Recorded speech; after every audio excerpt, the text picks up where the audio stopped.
This morning we're gonna talk about the Juggling Act. Y'all didn't know you were coming to church to hear about juggling, did you? Y'all might leave knowing how to juggle. You never know. I think it's important, and I feel like this is a timely message. I think it's a good message. If you're like me, there are certain things. I'm gonna leave that right there. There are things in your life. Where's the Kleenex? That top was open. I got it all over my fingers. There are things in your life that demand your attention. Anybody relate to that? There are things, and this might not be your life, what I'm about to pull out of this basket, but there's probably some variation of it. Throughout the course of any day, maybe this represents your work. You got to go to work, right? You got to pay bills, so that's an element in your life. That's an important task you need to do. The kids have been wanting you, your son's been wanting you to play ball, or someone's been wanting you to play ball, or maybe the daughters want you to play a game, and so you got that in life. And then there's also the dishes that you might need to get done, not put it all on your wife. Your wife, speaking of your wife, she might want to watch a movie.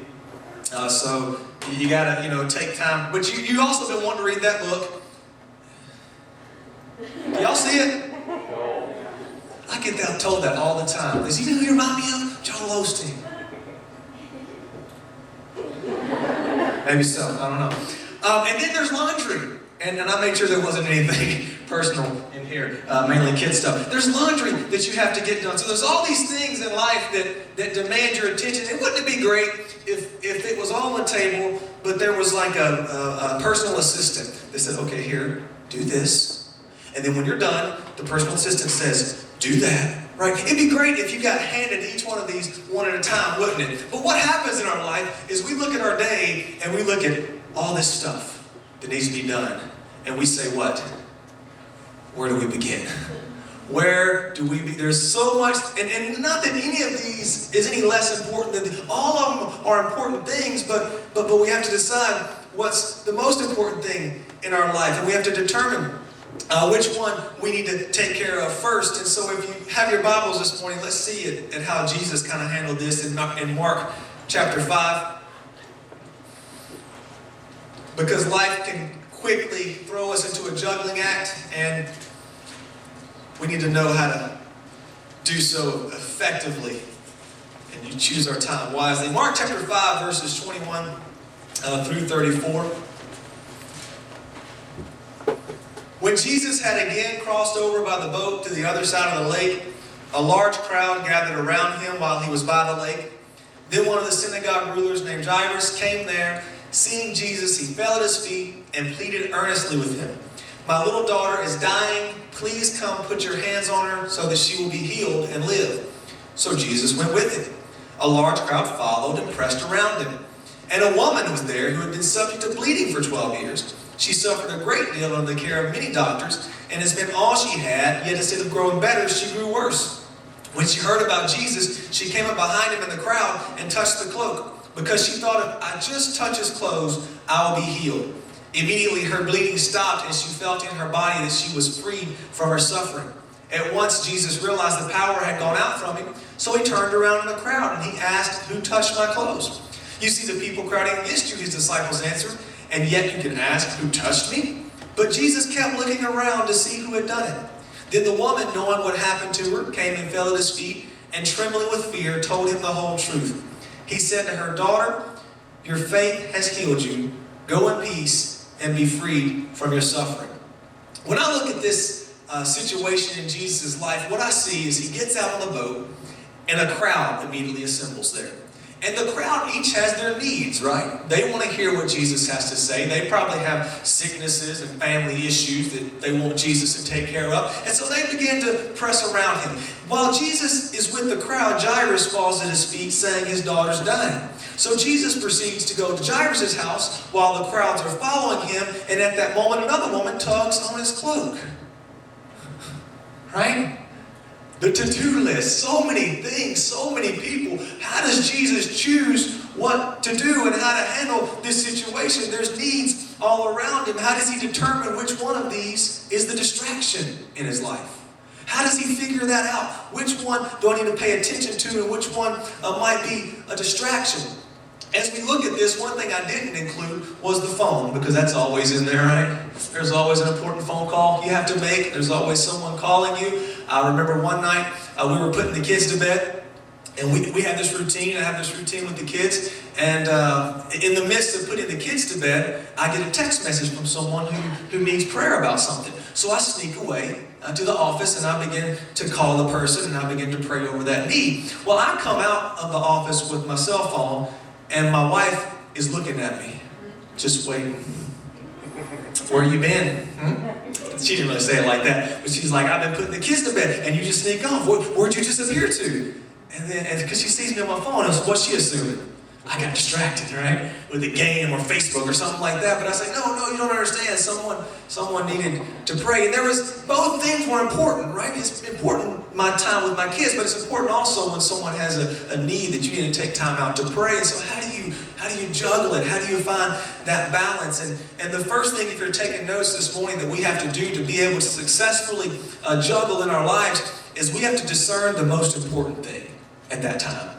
We have to discern what, all of these are important, but what is the most important at this time in my life? Jesus evaluated the situation. Jesus looked at the crowd and probably said, well, you know what? They're going to be here. As a matter of fact, they followed him, so he knows they're going to be there.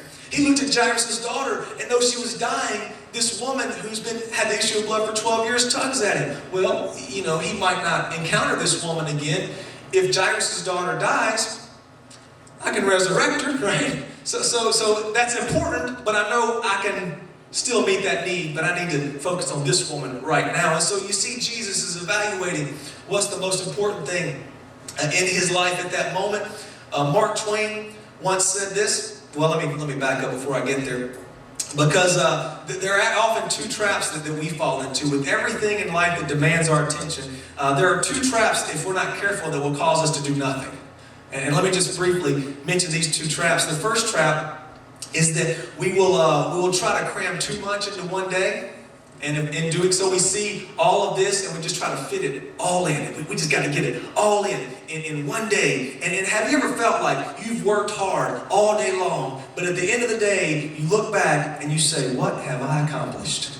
You feel like you just gave it 120%. You were nonstop go. And then you still look at your to-do list and say, but what did I really do?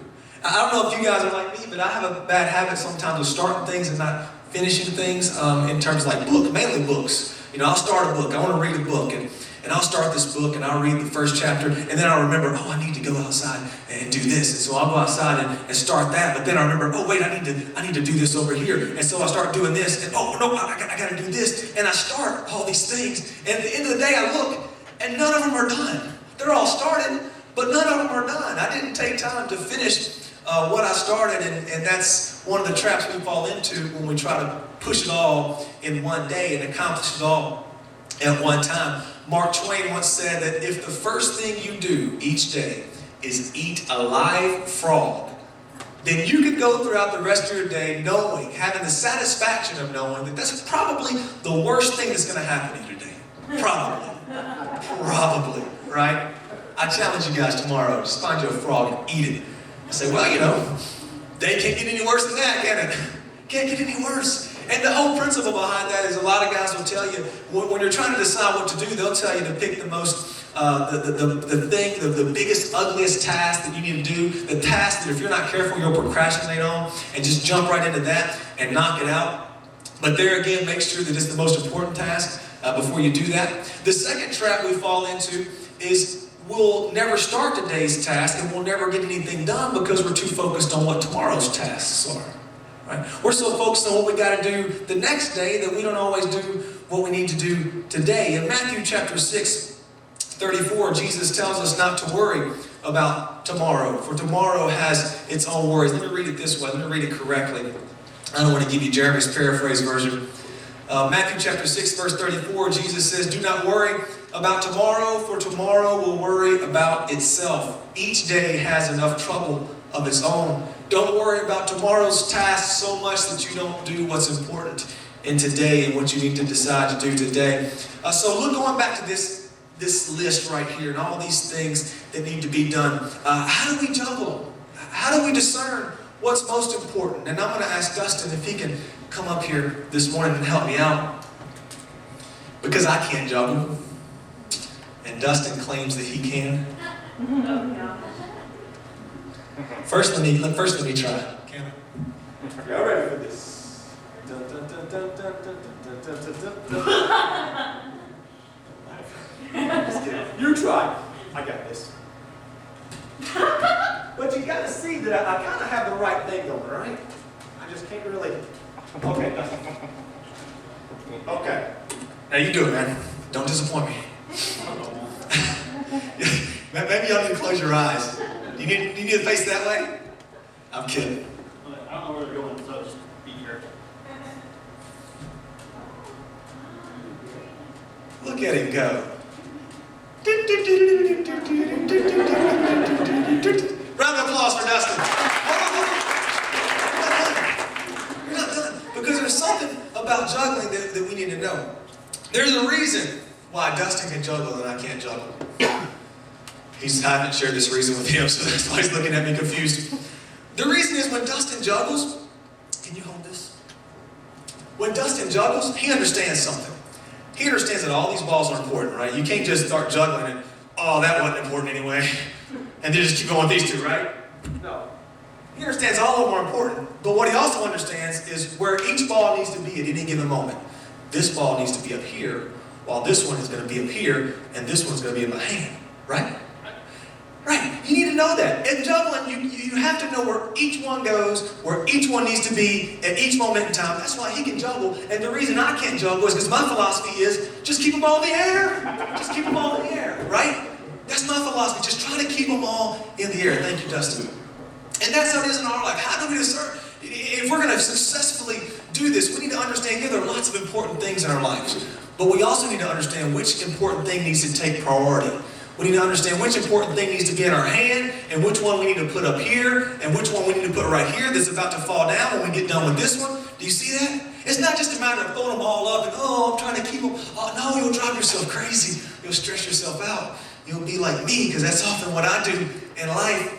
But successful juggling is all about making the good throws and trusting that throw. It's deciding what needs to be where, and knowing what needs to be in your hand, and knowing that when you release that, this is going to drop in your hand. That's what juggling is all about. That's how we achieve the balance in our life that we all desire. But I think we need to understand something about balance, because as I was reading, I learned something. I don't know why I'm out of breath. One second. Juggling is exhausting. Man, I don't see how those clowns do it. Balance. I think we misunderstand something about balance. I think we interpret balance. When we think balance, what image do you probably get in your head? If you're like me, you probably get that old weights and measures, bless you, that weights and measures scale, right? You get that where you put a weight on this, and then this side goes down, this side goes up, and you got to put an equal weight right here to where this side goes down, and you're trying to balance it, right? You're trying to balance it. And then once it stays completely still, you would call that balanced. That's our definition of balanced. Perfect stillness is balanced in our minds. But really, balance isn't about perfect stillness. Balance is about responding, making refined responses to the unexpected changes in our life. Balance isn't about perfect stillness. Balance is about maintaining equilibrium. That's what balance is really all about. I think about the tightrope walkers. This is really why I brought the stick this morning. It wasn't to hold that chair over my head. I think about the tightrope walkers and balance. You know, their whole trade is determined, if they're successful or not, it all is based on balance, right? But there's nothing in that rope that is balanced. That rope is not steel. It looks steel until you put 170 pounds on it or more, and you realize that rope is not steel. And what the tightrope walker has to do with his little stick is he has to climb that rope, and it's not balanced. He makes it look so easy, but anybody who's tried it knows it's not easy, right? Do not try that at home. You look at the guy that did it over the Grand Canyon, crazy, but you're walking it, and what happens is you don't feel it. It looks graceful, but man, his legs are probably doing that, right? Because when the rope goes this way, he has to, whoa, come back in. And when it goes this way, he hits him, whoa, come back. So even though he looks balanced, really what he's doing is he's responding to each of the unexpected shifts in that rope. And in our life, balance isn't about perfect stillness. Balance is about us responding to unexpected changes. Sometimes if we're not careful, something can come up. One of these things can come up and we just crumble, we just fall all over. Don't allow an unexpected change to knock you off the rope. Find that balance. Is that unexpected change something that needs to be taken care of right now, or can it wait for an hour? That's the question we have to ask ourselves. Maintaining that equilibrium. There is no perfect balance. There's only the approach to it. There is no perfect balance. The only thing is how we approach the balance in our life. And we have to be flexible to these things. The shifting task in our life, we have to be flexible to the unexpected. I think about when we're in a crowded restaurant and there's music playing and your friend across the table from you can't hear you, and so you start talking louder. And as you're talking louder to your friend who can't hear you, then all of a sudden what happens? The music dies, and then you're still talking loud, and everybody's looking at you. And most of the time it's about something embarrassing, isn't it? And so the doctor said that the fungus on my foot won't go away and everybody's looking at you. Right? And so what do you do in those situations when you're talking loudly and all of a sudden the unexpected happens and the music drops? You adjust your voice, don't you? Unless you're tone deaf and you just say, you just keep on talking loud and embarrass your whole family that's sitting with you. But most of the time you adjust to that. And likewise in our lives, when unexpected things happen, don't let it knock you off the rope. Learn to adjust to that thing. Learn to say, I have a choice to make. I can choose whether or not this is the most important thing in my life right now, or I can choose to say, no, what I'm doing is more important. I'm going to put this to the side. There's been times like that with my kids that I know I need to spend quality time with my kids, and I do get a phone call, and I ignore it. And if you call me and I ignore it, I apologize. I'm not saying you're not important, but I'm probably doing something that I need to take care of at that moment. And so you learn to go with the flow and handle each of those things appropriately. The second thing we need to do in order to be able to juggle effectively in our lives is we need to find time for ourselves. We need to find a quiet place to go and pray. I heard someone once say, if we're always available to everyone, then eventually we'll have nothing to give anyone. If we're always make ourselves, anytime someone calls, I'm here for you, I'm here for you, I'm here for you. If you just spread yourself out that thin, then eventually you're not going to have anything to offer anybody because you're going to be burnt out. You look at Luke chapter 5. If you have your Bibles, I know we don't have it on the screen today, but Luke chapter 5, verses 15 and 16, you read about Jesus' response. And this wasn't a normal response for him, I say it wasn't normal. Let's just read it here. Luke chapter 5, verse 15 and 16. Yet the news about Jesus spread all the more, so the crowds of people came to hear him and to be healed of their sickness. Verse number 16, so Jesus stood on top of the hill and said, come, all you who need me, and I will meet all of your needs. Please do not leave this place until I have prayed for each one of you, so that all of you are healed and taken care of. I will be here all night until the very last person is ministered to by me. See, without having on the screen, the Bible, all y'all know, do you? See, that's why it's important to not just take everything the pastor says and just go with it. Test the pastor. I'm not perfect. Newsflash, I'm not perfect. I'm sorry, honey. I know you thought I was, but I'm not perfect, and so sometimes I might say things that might not be right, and I challenge you, or I ask you, encourage you to challenge me on those things. And Pastor, last Sunday you said this, and I just don't know if I believe that biblically. Let's talk about it, right? I'm not perfect. That's not what verse 16 says, by the way, FYI. If you look at here Jesus is, the crowds of people came to hear him, and you would expect Jesus to do what I just said, and to touch all of them, and pray for all of them. But what did Jesus do in verse 16?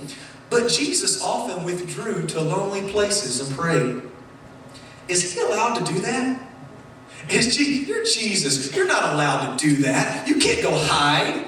It's not fair. I have a need. You're supposed to be there 24/7 for me. Jesus withdrew to lonely places to pray. And my question to you is, if Jesus had to take time away from the craziness of life to go pray, then how much more do we need to get that alone time in our lives? Amen. How much more do we need to find a prayer closet and just devote our time and say, God, there's a lot of things that need to get done, but if I don't focus on you, I'm not going to be worth anything for all these things that need to be taken care of in my life. And in finding this quiet place, just like there again, how Laurie's testimony echoed, how you got to say no. She said she got to put her foot down and say, no, I'm not going. Holy Spirit said no. Likewise, in our lives, in finding the quiet place, we're going to have to say no to some things. And some of us have a hard time saying no to things as a people, don't we? We always want to be there for people. We always want to help people, and it's hard for us to say no. But be encouraged in knowing that Jesus said no from time to time. He said no also. In John chapter 6, in verse 15, they're wanting Jesus to be king.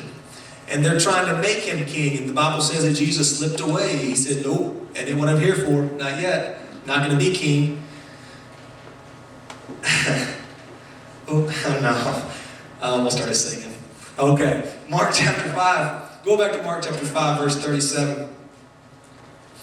Even here, after Jesus talks or heals the woman with the issue of blood, he continues on to Jairus' house, and in Mark chapter 5, verse 37, it says, he did not let anyone follow him except Peter, James, and John, the brother of James. He said no.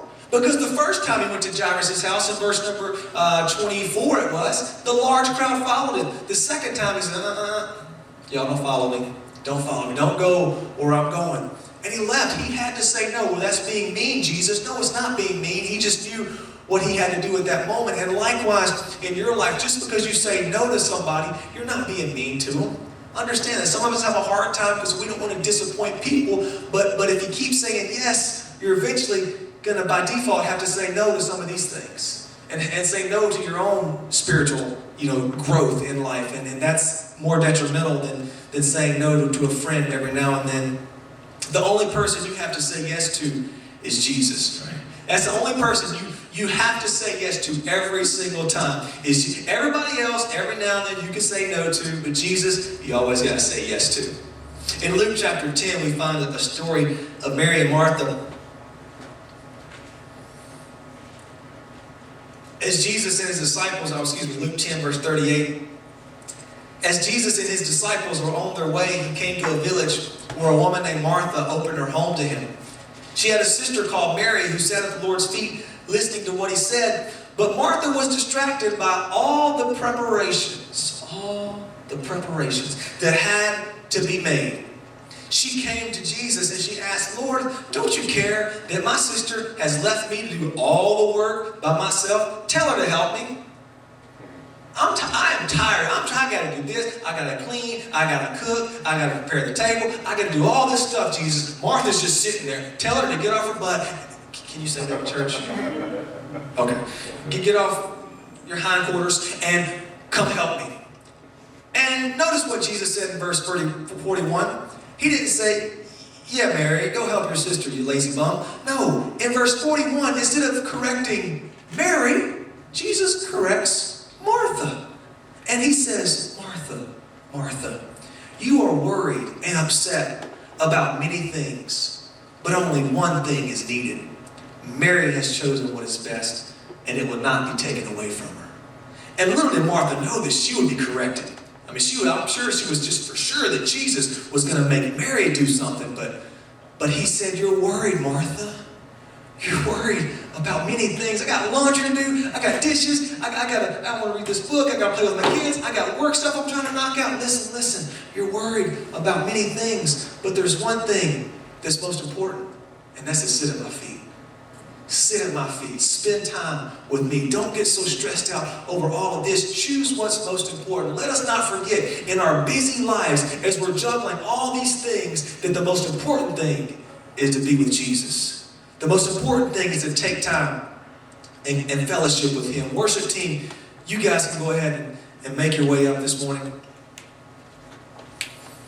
Matthew 6:33 tells us prior to that, in Matthew chapter 6, Jesus is referring to people who are saying, what shall we eat?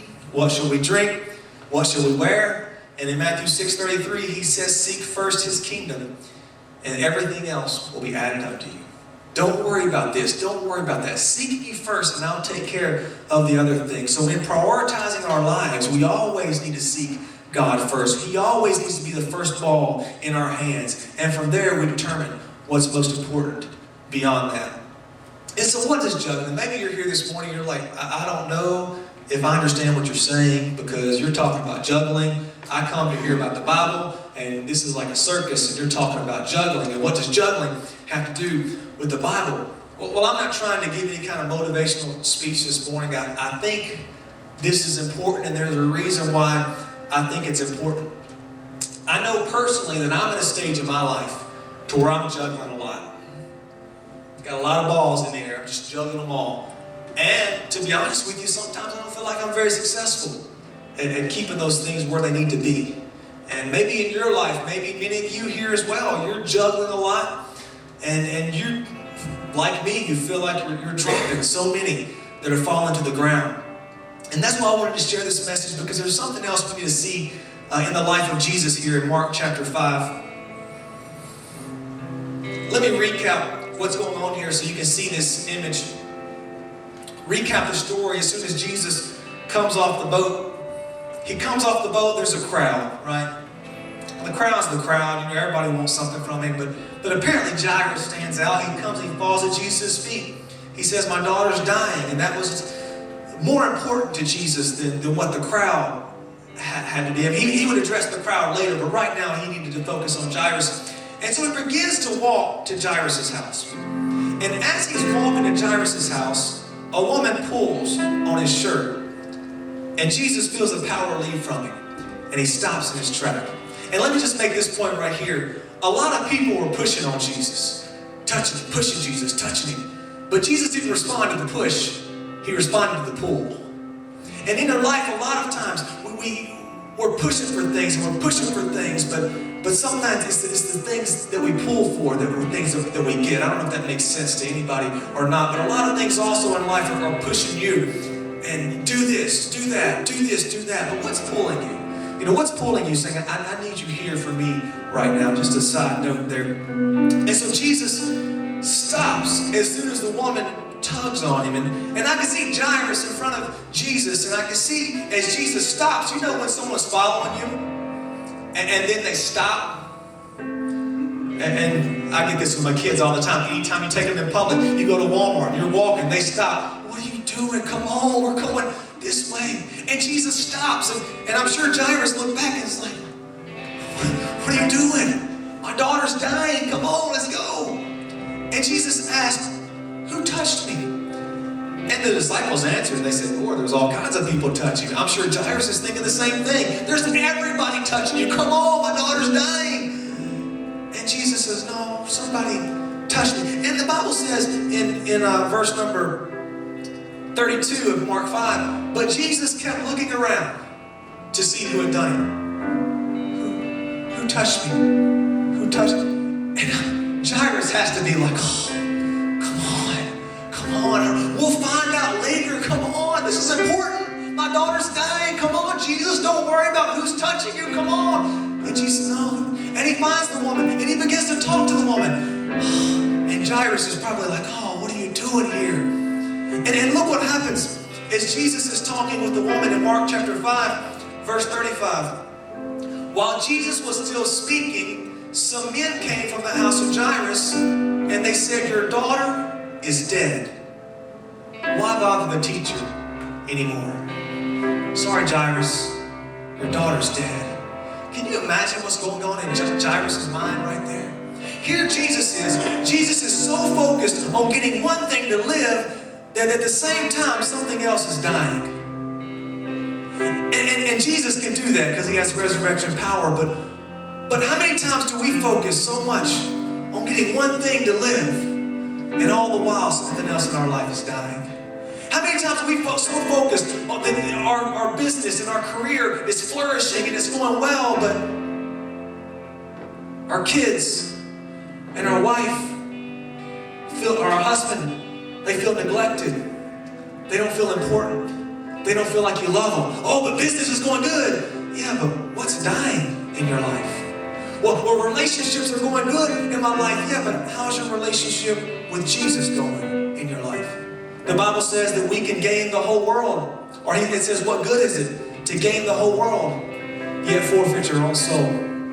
What good is it that everything goes good in one area if it comes at the expense of another area, especially an area that's of utmost importance, right? Certain things can wait.